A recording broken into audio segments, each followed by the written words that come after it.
Olá, tudo bom com você? Nessa videoaula, nós vamos estar abordando, né, temos como objetivo reconhecer os principais métodos de conservação de alimentos e relacionar esses métodos com os fatores intrínsecos e extrínsecos que afetam os micro-organismos, né, que nós já falamos desses fatores nas videoaulas anteriores. Vamos lá? O conteúdo que vamos estar trabalhando, então, são todos esses métodos de conservação, né? Levando uma abordagem relacionando com os fatores intrínsecos e extrínsecos, né? Que vão estar afetando aí a vida e a morte dos micro-organismos. Inicialmente, antes de começar a falar desses métodos, é interessante nós tentarmos compreender, né, de que modo esses métodos podem estar atuando na conservação. Então, antes de falar desses métodos, é preciso que fique bem claro que precisamos compreender, né, que o método de conservação ele vai estar atuando em quê? Ele vai estar atuando em cima dos micro-organismos, né? A conservação tem como objetivo principal, né, o aumento da vida útil, da vida de prateleira de um alimento. E, é claro, além de outros aspectos, né, alguns aspectos sensoriais do alimento, né, um dos nossos foco, objetivo principal é a segurança alimentar, né, não causar um risco, um dano à saúde de quem for consumir esse produto. Então, o objetivo principal é combater ou evitar, né, os micro-organismos presentes nesse alimento que possam estar deteriorando esse alimento e até levando a uma doença ou até a morte de quem for consumir. Então precisamos entender de que forma, de que maneira esses métodos vão estar influenciando, qual vai ser a influência deles sobre os micro-organismos. Então é importante a gente conhecer o que aqui? De que forma esses métodos de conservação, qual vai ser o efeito, né? Qual vai ser o efeito sobre quem? Sobre os micro-organismos. Então é isso que a gente vai buscar entender e compreender quando falar de cada um dos métodos de conservação. E de que modo, de que maneira os métodos de conservação eles podem estar atuando, eles podem estar influenciando sobre os micro-organismos. Normalmente são três formas, são três modos, né? Ele pode estar destruindo ou eliminando micro-organismos, né? Deixa eu só mudar aqui. Ele pode estar, então, destruir ou eliminar, né? Então, o método em si, ele vai estar o quê? Ele vai estar eliminando micro-organismo. Ou o método pode estar o quê? Inibindo ou retardando a multiplicação dos micro-organismos.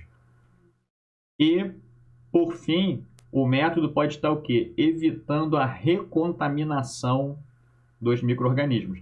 Então, perceba que, depender do método, você vai ter algum desses verbos aqui, né, em termos conceituais, de que forma o método de conservação vai estar atuando. Ele pode estar destruindo ou eliminando, ele pode estar inibindo ou retardando, ou ele pode estar evitando a recontaminação. É claro que você já vai ver que vai ter métodos que vai ser mais de uma maneira que ele vai estar impedindo, né, evitando o micro-organismo. Então é só ficar atento aqui, compreender bem cada um desses verbos: destruir micro-organismos, inibir ou retardar a multiplicação e evitar a recontaminação. Destruição normalmente aqui vai estar envolvendo o quê? Vai estar envolvendo o processo de calor. Inibição ou retardar a multiplicação vai estar realmente envolvido alguma coisa relacionada, por exemplo, a baixa temperatura, né, um exemplo. E evitar a recontaminação, né, o produto que já passou por algum tratamento ou não, mas evitar a recontaminação, evitar que aumente, né, o risco, né, de multiplicação desses micro-organismos. Você pode ter uma embalagem, né? Então a embalagem, na verdade, ela pode estar impedindo que que aumente, né, a contaminação, e também num alimento que já sofreu algum método de conservação, eliminando os micro-organismos, evitar que ocorra a recontaminação externa nesse alimento. Então é importante ficar bem claro aqui nesse slide, aqui, compreender bem para entender os métodos. Então vamos agora conhecer os métodos e vamos falar aqui dos métodos principais, né? Os métodos mais conhecidos, os métodos mais aplicados, né? Que são os métodos aí que, em termos de implantação, tanto para uma pequena, né, indústria quanto uma grande indústria, ou até a nível artesanal, a nível caseiro, você pode estar utilizando desses métodos de conservação. Bom, vamos então agora apresentar, né, esses métodos, e começando com a conservação pelo frio. O método de conservação pelo frio, a gente pode estar dividindo ele em dois tipos de conservação: o congelamento ou a refrigeração. O congelamento ele vai estar atuando em temperaturas que vão estar modificando o estado físico, né, da água, né? Então a água vai estar passando aí do seu estado líquido para o seu estado sólido. Então vai estar trabalhando em, em temperaturas abaixo aí de 0 graus. E a refrigeração vai estar atuando aí normalmente em temperaturas de menos 1 a 8 graus Celsius. De que modo, né, de que maneira esse método vai estar atuando sobre os micro-organismos, né? Então, voltando ao slide anterior que nós vimos, ele vai estar o quê?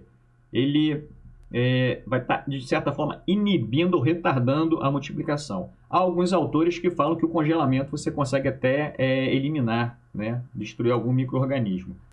Mas, no geral, o que a conservação pelo frio vai estar fazendo, ela vai estar atuando em quê? No fator extrínseco temperatura, e esse fator extrínseco vai estar atuando o quê? Em inibir ou retardar a multiplicação desses micro-organismos. É claro que vai estar inibindo, vai estar retardando muito mais a nível de congelamento.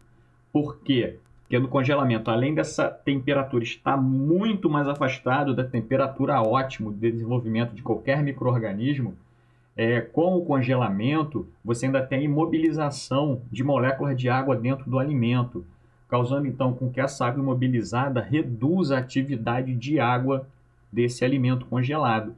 Então, na verdade, no alimento congelado, você acaba tendo dois fatores, um fator extrínseco, que é a temperatura, e um fator intrínseco, que é a atividade de água do alimento. Então, você vai ter o quê? Você vai ter uma maior vida de prateleira, né? Um alimento congelado, ele vai aguentar aí 6 meses ou até mais de um ano, 2 anos, e vai estar mantendo aí as suas características, as suas condições próprias para consumo. Já um alimento refrigerado, um alimento que sofreu a refrigeração, o que ele vai fazer é o quê? Ele vai atuar só no fator o quê? Fator extrínseco temperatura. Ele vai estar só inibindo ou retardando a multiplicação. E por essa faixa de temperatura ela ser um pouco mais elevada em relação ao congelamento, você já pode ter crescimento de micro-organismos que vão estar desenvolvendo, é claro, numa velocidade muito mais lenta, mas eles poderão multiplicar, né, no alimento e deteriorando esse alimento com o tempo. Ok?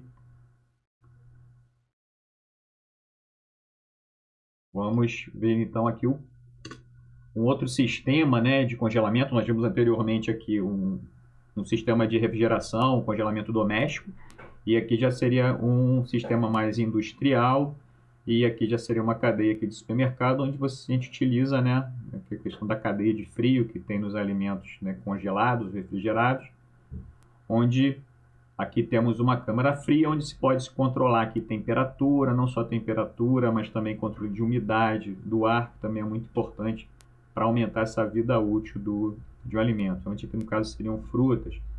No setor de carnes também, produto de origem animal, né? As carnes congeladas. E nas redes aí de distribuição dos supermercados também a cadeia de frio, alimentos aí, diversos alimentos que são refrigerados. Seguindo, então, nós temos a conservação pelo calor. Então, o calor De que modo que o calor vai estar atuando sobre o micro-organismo? Vai ser naquele primeiro exemplo, ele vai destruir, ele vai eliminar o micro-organismo. Então, o calor, conservação pelo calor, ele vai realmente destruir, ele vai realmente eliminar micro-organismos. Então, o método de conservação é mais rígido, mais consistente do que o congelamento, por exemplo, né? Faz uma certa analogia aí. O fator é o fator extrínseco, né? Que vai estar afetando os micro-organismos, temperatura, e nós podemos estar classificando aqui, né, em branqueamento, pasteurização e esterilização. O branqueamento não seria em si um método de conservação. Tá? O branqueamento, na verdade, ele é um método que complementa. Né? Qual o papel do branqueamento? O branqueamento é um processo em que você vai imergir, né? Por exemplo, no caso de frutas, hortaliças, você vai colocar uma água em temperatura em torno de 90, 98, próximo de 100 graus, vai imergir esse alimento nessa água em alta temperatura por alguns minutos, né, que vai variar dependendo do tipo de alimento, né, de 2, 5, 6 minutos, vai retirar e normalmente vai resfriar esse alimento. O branqueamento ele tem muito mais o papel de inativar enzimas. É claro que quando você faz esse branqueamento, você elimina assim, alguns micro-organismos, mas é muito brando esse processo, esse tratamento. Então ele tem muito mais a finalidade de evitar, né, um escurecimento enzimático, né, normalmente em produto de origem vegetal, e remoção de ar que pode estar, né, no tecido vegetal.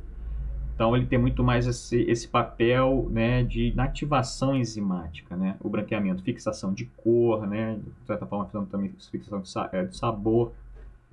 E depois nós temos assim, os métodos que realmente vão estar eliminando o micro-organismo, que é a pasteurização e a esterilização. Né? Qual a diferença aqui de um para o outro? A pasteurização é um tratamento térmico, né, considerado aí mais brando. Por quê? Porque ele vai estar trabalhando em temperaturas abaixo de 100 graus. Né? Então, vai ser temperaturas onde você vai estar eliminando principalmente células vegetativas dos micro-organismos. Você não elimina esporos. Né? Se retornar na videoaula de noções de microbiologia, você vai ver a diferença entre célula vegetativa e esporo. O esporo é uma forma mais resistente do micro-organismo. Ele consegue resistir mais a altas temperaturas. Então, mas não consegue multiplicar. Então, na pasteurização, você vai ter eliminação de células vegetativas. Já e trabalha em temperaturas na faixa aí de 60, 65 graus, né? Até temperaturas aí próximas de 75, 80 graus ou mais graus, dependendo do binômio aí tempo-temperatura. Maior a temperatura, menor o tempo de duração desse processo. Já a esterilização já é um tratamento mais forte, mais rígido, que vai estar atuando em temperaturas acima de 100 graus. Né? Então, seria qual você... Vamos pegar aqui né, os exemplos caseiros que nós estamos aqui vendo nesse slide, uma panela de pressão. Tá? De pressão você consegue né, elevar a temperatura acima de 100 graus. Então, nessa esterilização, você vai realmente eliminar tanto células vegetativas de micro-organismos, quanto os esporos de micro-organismos. Então, é um processo que você consegue eliminar mais micro-organismos. Então, normalmente, nesse tipo de alimento, ele vai ter uma vida de prateleira bem maior. Enquanto que na pasteurização, você normalmente precisa de um outro método de conservação, normalmente é refrigeração. E aí eu dou o exemplo do leite pasteurizado, você pasteuriza o leite e você, depois que resfria, você armazena esse leite dentro da geladeira, né, numa câmara fria. Na esterilização, por exemplo, no mesmo caso, pegando a matéria-prima leite, você esterilizando um leite, você não precisa armazenar ele numa câmara fria sobre refrigeração. Ele pode ficar à temperatura ambiente, é claro, dentro de uma embalagem asséptica que não vai ter uma contaminação depois que ocorreu essa esterilização. Então, é um método mais, né, mais rigoroso. Né? Então, a gente tem os alimentos aí, os enlatados, as conservas, né? Uma sardinha em lata, um atum em lata, que vai durar anos.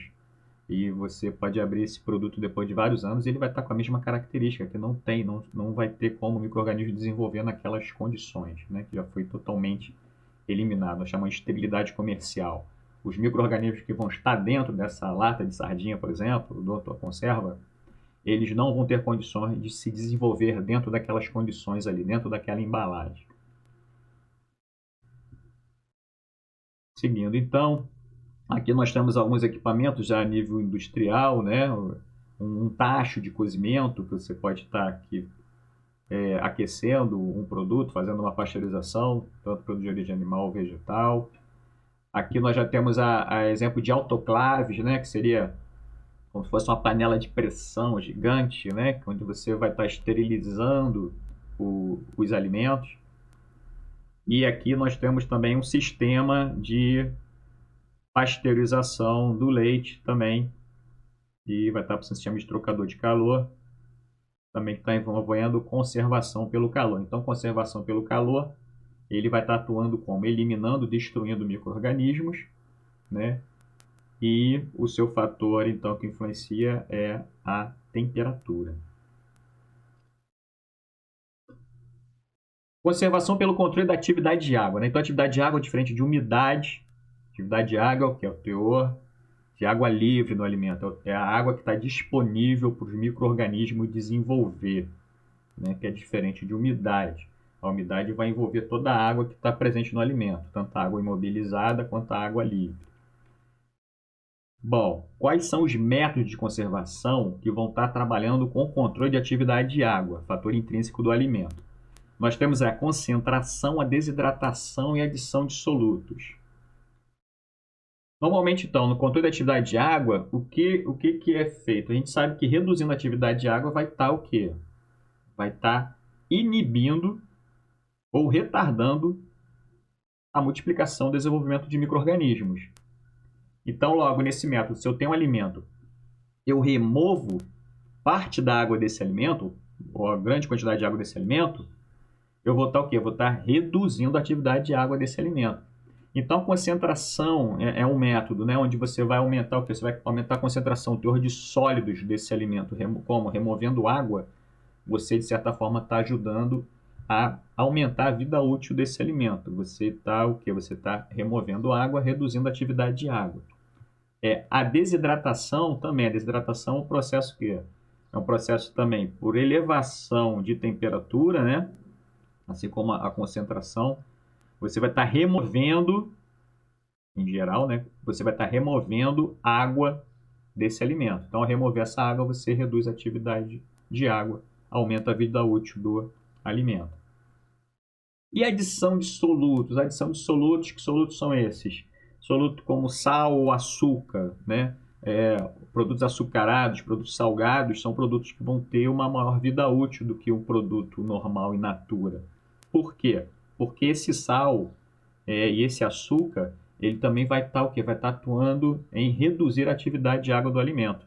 Então, reparem, quando você adiciona soluto, eu não estou tirando água do alimento, mas eu estou imobilizando água no alimento, porque esse açúcar, esse sal, né, ele, de certa forma, ele vai estar se ligando, ele vai estar impedindo que essa água seja utilizada pelo micro-organismo. Então, muito mais o sal tem um efeito muito maior aí de redução de atividade de água, muito mais efetivo do que o açúcar, por exemplo. Mas é o que? É um método de conservação também, a adição de solutos. E quando a gente junta a adição de solutos com a desidratação, né, com a concentração, nós conseguimos reduzir muito mais a atividade de água. Então, percebam, né? Desidratar, concentrar, adicionar solutos, produtos salgados, açucarados, são o quê? São métodos, são formas de você estar reduzindo a atividade de água, inibindo, então, a multiplicação dos micro-organismos. E aqui nós temos alguns exemplos, né? No caso aqui, né, de café, um doce, né? Um doce de figo aqui, né? Um pescado, né? Um bacalhau aqui desidratado, aqui no caso salgado, né? Desidratado, aqui no caso foi um doce, uma cocção, onde envolve os dois processos, né? De certa forma, quando você concentra, você aquece, você pasteuriza, mas aqui a presença do açúcar no doce vai estar atuando muito mais também na conservação desse produto. Então, percebo que já está aparecendo métodos que são casados, né? Envolve calor, envolve concentração, envolve adição de açúcar, envolve adição de sal e secagem, né? Os métodos de conservação, eles se comunicam, eles não são isolados, não atua de forma isolada no alimento. Conservação pelo controle do oxigênio. Então aqui, normalmente nós temos então aqui a atmosfera controlada ou modificada. Isso aqui normalmente são produtos que vão ser armazenados sob refrigeração, por exemplo, principalmente no caso de frutas e hortaliças, onde você tem câmeras refrigeradas que você controla ou você modifica a concentração gasosa dentro dessa câmara ou dentro de uma embalagem. De que forma? Reduzindo a concentração de oxigênio e aumentando a concentração de gás carbônico. Porque quando você faz isso, por exemplo, em produtos de origem vegetal, você reduz a taxa respiratória desse alimento e também reduzindo o oxigênio, você também inibe o desenvolvimento de alguns micro-organismos. Então, o controle do oxigênio, né, que é também um fator inerente aí do alimento, né, do ambiente, na verdade, que vai estar afetando o desenvolvimento microbiano. E a embalagem a vácuo também, né, que aí temos tanto a nível aí caseiro, doméstico, né, já tem algumas seladoras que exercem, de certa forma, um vácuo parcial, né, talvez não total, mas parcial. E também já a nível aqui industrial, umas seladoras de maior porte.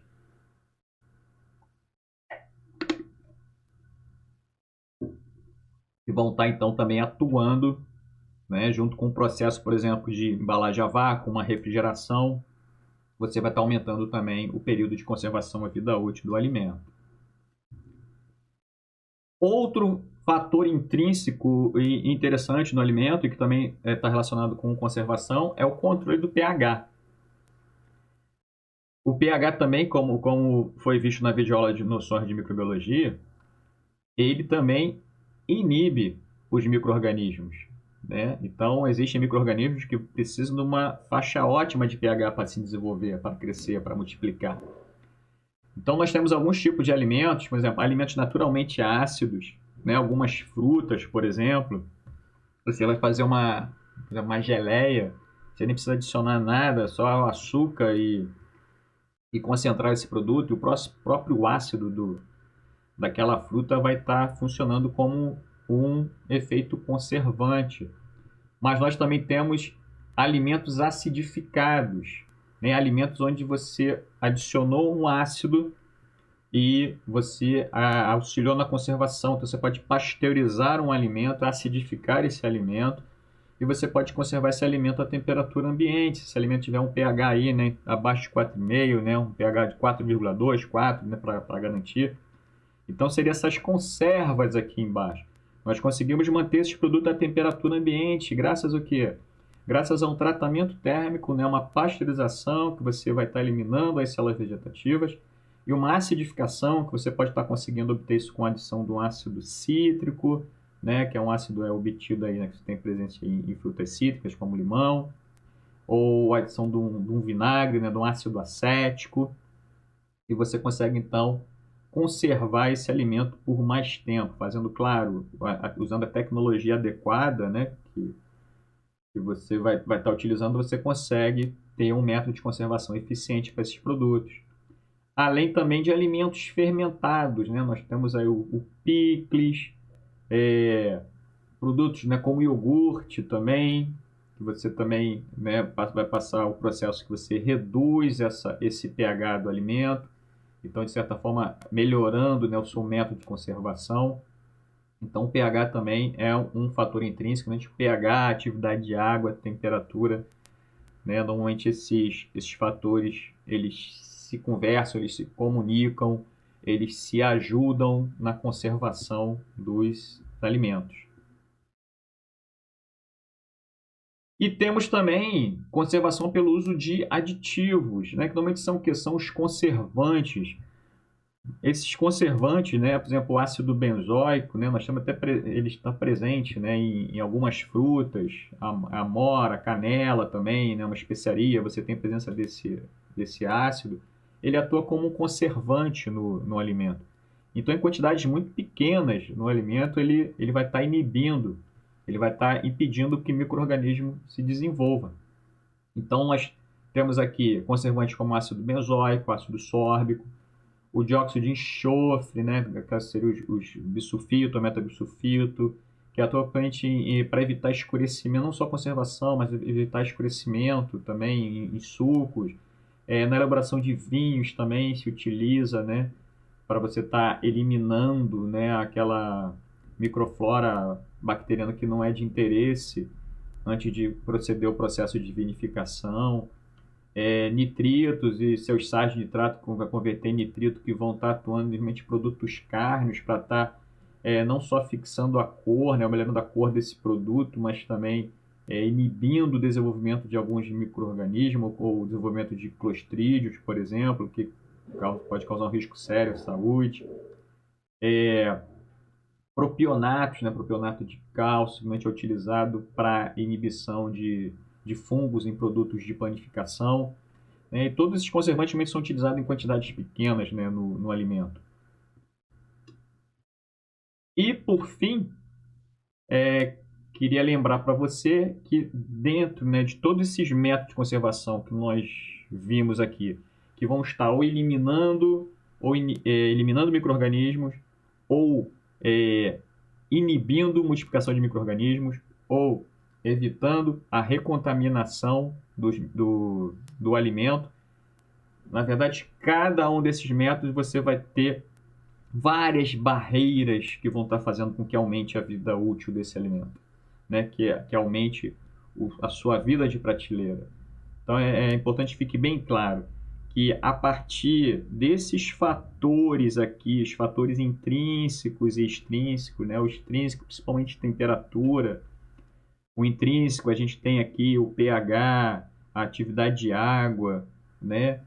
Esses fatores eles vão estar, quanto mais você associar na tecnologia, você vai melhorar a conservação desse alimento. Sabendo trabalhar com esses fatores é que vai evoluir então o quê? Na conservação, na vida útil do produto, né? Assim como uma embalagem adequada também, que normalmente essa embalagem ela vai funcionar não só para evitar a recontaminação, né?